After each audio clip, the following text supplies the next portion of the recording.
Bonjour tout le monde, vous allez bien? Bon ben voilà, ça y est, je suis au 6e jour, le dernier jour de mon périple. Donc j'ai fini le tour des Périques. Je suis en train de terminer le tour du Cap-Cyr, que j'avais cumulé les deux choses sur 6 jours. Oui, la première vidéo j'ai dit 5 jours, mais non c'est 6 jours. 6 jours de marche et 5 nuits, voilà. Donc bilan de tout ça. Voilà. Donc là il me reste encore 500 mètres de dénivelé positif et négatif. Je pense que ça va être encore une belle journée. Donc globalement, le tour des Périques, très difficile pour moi, aussi bien physiquement que mentalement. Ouais, je suis pas trop habituée à la montagne, moi, je suis une campagnarde. Du coup, ouais, voilà, il faut savoir que c'est classé moyen au niveau dans les bouquins et sur les sites partout. Moyen en montagne, ça veut dire très difficile en campagne, on est d'accord. Ça, je m'en doutais un petit peu. Deuxièmement, les refuges. J'ai découvert ça, les refuges de montagne. J'y avais été déjà dormir une fois il y a très longtemps quand j'étais plus jeune. Et bah ouais, refuge, bon bah la douche à l'eau froide, on remporte ses déchets, quoi d'autre. Voilà, c'est rustique quoi. Bon après les repas sont super, ils cuisinent super bien pour les gens. Voilà, mais enfin après ça fait un budget quand même, parce que si on prend la demi-pension, il faut compter 50 € par jour quand même. C'est pas mal. Donc heureusement que j'ai pu faire quelques économies sur mon bivouac, mon premier bivouac. Mon premier bivouac, à 54 ans, un premier bivouac. C'est pas mal ça. Mon premier bivouac à côté du lac des Bouillus, qui s'est très bien passé, j'ai super bien dormi, j'ai pas du tout eu froid, nickel. Mon duvet il a assuré. Bon c'est un duvet 10 degrés, mais je pense pas que c'est descendu en dessous de 10 degrés, donc c'était bon. J'étais bien au chaud, j'ai plutôt eu froid quand j'ai déjeuné dehors, en dehors de la tente. Voilà, là vous voyez je suis en forêt. Moi je mets ma main sur l'écran là. Comme ça vous voyez mon sac. J'ai toujours mon sac du Saint-Jacques, voilà. Et j'ai aussi repris mes chaussures du Saint-Jacques. Elles sont complètement éclatées, mais bon. Pour la montagne, il me fallait des bonnes chaussures. Quoi donc les refuges, la montagne, la difficulté des sentiers, quoi d'autre, la solitude. Parce que là, sur le Tour des Périques, il y a un peu de monde, mais pas beaucoup. Pourtant, on est en pleine saison, là. On est au mois d'août, enfin juillet-août. Ça devrait être plein. On m'avait dit qu'il y avait plein de monde, ben non. Et sur le Tour du Cap-Cyr, je crois qu'il n'y a personne. Il y a que moi. Comme vous pouvez voir, il n'y a personne. Ni devant, ni derrière. Non, bon, il est tôt, c'est le matin, je viens de partir. Mais comme il y a un petit bout de piste plat, je me suis dit, je vais faire la vidéo là. Tranquille, parce qu'après, je vais quand même monter un col et après redescendre. Pour faire une vidéo, c'est plus compliqué. Écoutez, globalement, très, très belle expérience. Franchement, ouais. Ça a été difficile pour moi, mais bon, je voulais le faire. Donc, je suis contente d'avoir quand même réussi ça. C'est vrai qu'on aime bien quand on dépasse un peu ses limites. Donc voilà, le son de la montagne, le son du chemin, toujours la même. L'humilité, c'est-à-dire ne pas surestimer ses forces. Et voilà, ne pas surestimer son matériel, ses forces physiques, mais aussi mentales. Je pense que c'est ça qui m'a un petit peu lâché. Bon, vous savez que je suis une grande sensible. Je pleure facilement. Bon là, je vais pas pleurer. Mais voilà quoi. Bon, ouais. Quoi d'autre? Donc j'ai fait le bivouac à Bouillous, voilà. Après avoir fait 3 gîtes, 3 refuges de montagne. Et ensuite, là ce soir j'étais à Matomal. Et donc j'étais au gîte d'étape communale. J'étais toute seule. Alors c'est bien pour le matin parce qu'on peut faire tout le bazar qu'on veut. Mais la soirée a été un peu longuette. D'autant plus qu'il n'y avait pas de réseau dans le gîte. Super. Donc je suis allée sur la place du village pour un peu trafiquer sur mon portable sur internet pour passer un peu le temps quoi.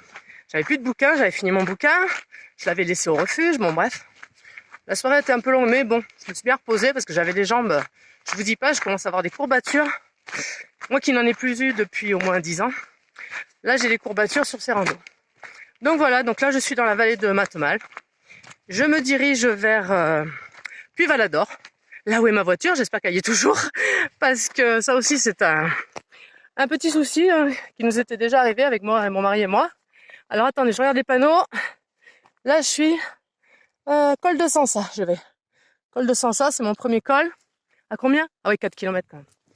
Mon premier petit col, et après, je crois que je remonte encore une dizaine de kilomètres plus loin avant de rattaquer la descente. Bon, c'est un peu de piste, ça. Qu'est-ce que je disais? Oui, il faut faire attention là où on met sa voiture.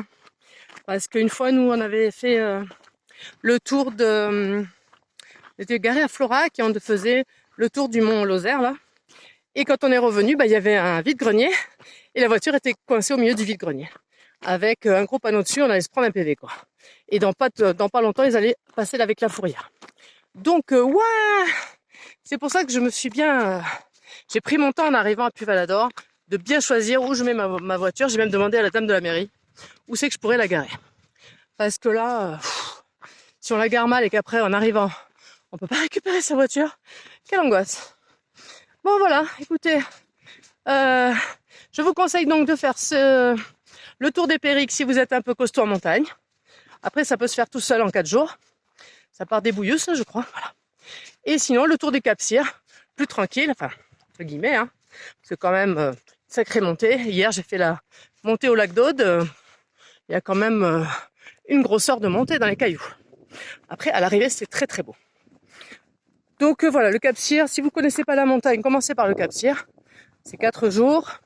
Je crois qu'il y a à peu près 2000 mètres de dénivelé en tout, sur tous les tours. Ah oui, ça fait du dénivelé hein, tous les jours. Hein. Il y a un minimum 500 à 1000 mètres sur ce que j'ai fait dans mon périple là. C'est la montagne quoi. Après on est très vite essoufflé parce que on est en altitude. Donc là, à Mathemal, je suis à 1500, mais quasiment tout le tour des Périques, on est à plus de 2000. Donc c'est vrai qu'on est essoufflé très rapidement. Il faut que le corps s'habitue à la baisse d'oxygène. Oui, c'est pas moi qui l'ai inventé, on me l'a expliqué. Parce que je m'étonnais d'être étouffé, comme je sais pas quoi, dès qu'il y avait une petite côte. Donc voilà, on reprend souvent le souffle dans les côtes parce qu'on manque un peu d'oxygène, quoi. Et dans les descentes, on se fait très mal aux jambes parce que les descentes sont très raides. Voilà, sinon, il n'y a pas que des désavantages. Les avantages, c'est que j'ai vu des paysages absolument magnifiques. D'ailleurs, si vous voulez voir les photos, je vous conseille d'aller voir, comment ça s'appelle, ma page Facebook, qui s'appelle Elisabeth sur les chemins.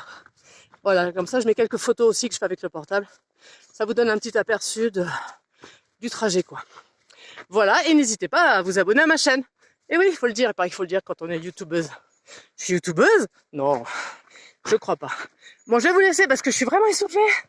Je vous donnerai à l'arrivée les nouvelles. Si ça s'est bien passé jusqu'au bout, j'espère. Parce que là, il me reste quand même... Ah oui, je n'ai pas parlé du kilométrage. Tour des Périques, ça fait à peu près 50 bornes. Tour du Cap-Cyr aussi. Moi, j'ai cumulé les deux en sautant une partie commune. Ça m'a fait à peu près 90 bornes. Oh, peut-être avec les visites de village, on va dire 100 bornes. Allez, voilà. En 6 jours, c'est pas beaucoup par jour, mais en montagne, on fait 10 à 15 bornes, pas plus. Aujourd'hui, je fais un peu plus, mais il y a moins de dénivelé et c'est plus de la piste. Je fais 18 bornes aujourd'hui. 18 bornes! Ça va être terrible. Allez, je vous raconte ça plus tard. Je vous souhaite de bonnes balades, un bon chemin. Voilà. Ah oui, la leçon du chemin aussi. Voilà, j'avais besoin d'un petit réconfort psychologique et regardez la magie du chemin. Le chemin me l'a amené en la présence de Nadia qui m'a accompagnée pendant 3 jours. Bon, puis j'étais aussi sa bonne étoile pour elle parce qu'elle avait besoin aussi de quelqu'un pour l'accompagner. Donc je la remercie pour ça. Je sais pas si elle voit ma vidéo, mais tant pis. Je la remercie quand même. Et je remercie le chemin parce que quand on est en train de cheminer, il arrive toujours des petits miracles comme ça. Voilà. Allez, encore combien? 500 mètres de dénivelé. Ciao, ciao!